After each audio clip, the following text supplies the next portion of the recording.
Hi, my name is Natalia Veltri, an Aice Media student based in the United States, and this is my creative, critical reflection for The Little Boy Soldier. The Little Boy Soldier was an action film that was set in the time period of World War II. When choosing a genre, my partner, Anthony Toscano, was absent for quite some time due to his sickness. Something that did also greatly affect what genre we were going to choose for our film was when Anthony came back and he showed me his authentic wartime pieces. He also showed me his inspiration videos from Dunkirk, and so because of this, we made sure to reroute our direction. At first, we were going to do a love story between two characters and go down a more musical route with films such as La La Land that we watched in class, where we would take inspiration and analyze the films. We decided to pivot and go to a World War II setting and create our story from there. Now, we didn't just get inspiration from Anthony's authentic World War pieces. We actually did want to center our film around a social and contemporary issue in order to make an impact. In our film, our soldier is depicted to have PTSD in the intro, as seen when he is with his brother recalling a past memory, which is meant to represent his PTSD. And we wanted to depict this essential part into our film because it is true that in the contemporary world, many soldiers and many veterans do suffer from this. And it was imperative for us to recognize this in our film because not only is it an action film depicting World War I, but its impacts on the soldiers who fought in these wars. Something else we wanted to depict in our film was the loneliness that a lot of these soldiers felt. The films that inspired our genre, such as Dunkirk and I Am a Legend, both depict loneliness in their wartime atmosphere, which is something that we wanted to depict in our intro.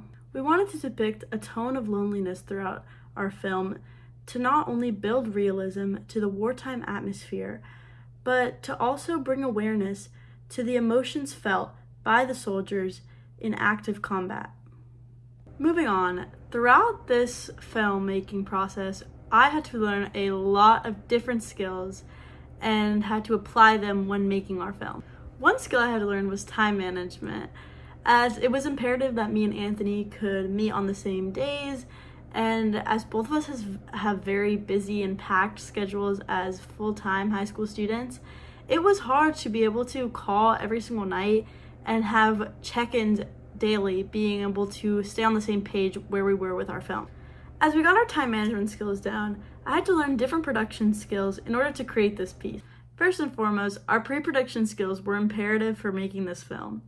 One of the first things we had to do to start creating our intro was to create a script. Our introduction, however, doesn't have many words, so our script was quite brief. However, we weren't actually intending to put any dialogue in this film until Anthony wanted to change it midway through filming, and he wanted to put in a voiceover and create an element of film where we could start introducing the audience with a voiceover in order to create an almost unseeming and unknowing character to create intrigue within our audience. We both did our own location scouting, and Anthony was actually the one to recommend this park atmosphere for our film, as it was extremely narrow and long, which could convey our walking scene really well, and the loneliness as it was quite deserted. We also made sure to collaborate on a storyboard where we accurately depicted each one of our scenes to make sure we had both a shared idea of what we wanted in our film. We also didn't need to establish much of a budget. I bought the microphones for our project, and he gathered the costumes together and bought the helmets for what he would be wearing in the film. One of the last skills I had to learn for pre-production was production design. Me and Anthony both collaborated on a shot list where we could both analytically put in shots and angles that we wanted to include in our film. All of these shots and angles were intentional, as we were placing emphasis on different ideas, tones, and moods throughout the film in order to convey it to the audience. Moving on to the production skills, we both were directors in this film. However, Anthony was going to be an actor primarily, and I was the one recording all of the shots.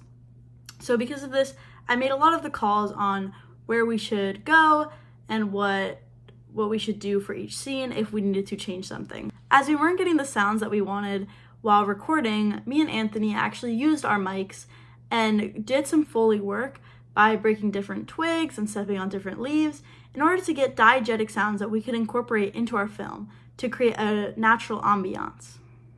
As for lighting, we didn't do anything crazy. We didn't want anything too dramatic. We just wanted natural environmental sunlight, which is what we worked with. However, at times it did pose an issue as we had to work around a lot of our shadows because we didn't want my shadow as the cameraman to show up in the film, which we did have to work around and have to change our shots because of. And as I mentioned, me and Anthony did collaborate together to get the certain angles and shots that we wanted in our film depicting the cinematography that we envisioned for the introduction. Lastly, post-production skills. As for editing, Anthony took on the brunt of that work as he understood the software such as CapCut better than I did. However, he would send me clips time to time asking me how he could improve or what I thought of the editing of a certain clip, and I would make adjustments to help him, and we would collaborate together until we got a finished product that we liked. We made sure to edit in the sounds that we created and also artificial sounds that we couldn't replicate, such as the gunshots near the end of the film. We also included the fade to black at the end of the film, introducing the title of the movie, which would signify the end of the introduction. And lastly, for editing, we did incorporate the date and the year that the film was meant to be taking place in, so the audience would understand the context that our character was in.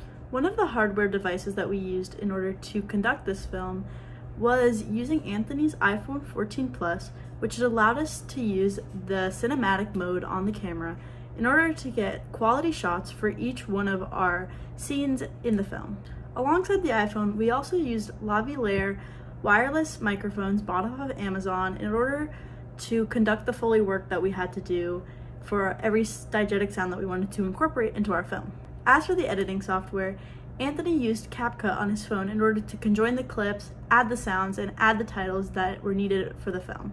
We also used online platforms such as Studio Binder to conjoin all of our thoughts and organize our project according to our timeline so we would get everything done on time and be on the same page every step of the way.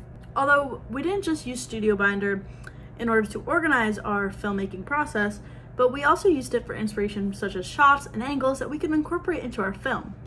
As for engaging with the audience, we made sure to make our film as realistic as we could in order to provide an educational aspect to the film.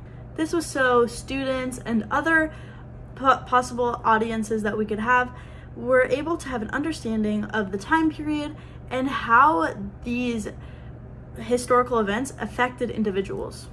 And although it was only an introduction, we wanted a character-driven narrative so our audiences could relate to our main character and also go through his perspective of what it would be like to lose your troop and be escaping active warfare during this time. As for distributing it as a real media text, we would have to screen it at our local university such as FAU that hosts local screenings for indie films in our area. We would also have to promote our film on social media apps such as TikTok, Instagram, or YouTube, where we could gain a following for the film in order to screen it in other places. In order to do this, we would have to make promotional content such as trailers on these social media platforms to advertise to our suspecting audience.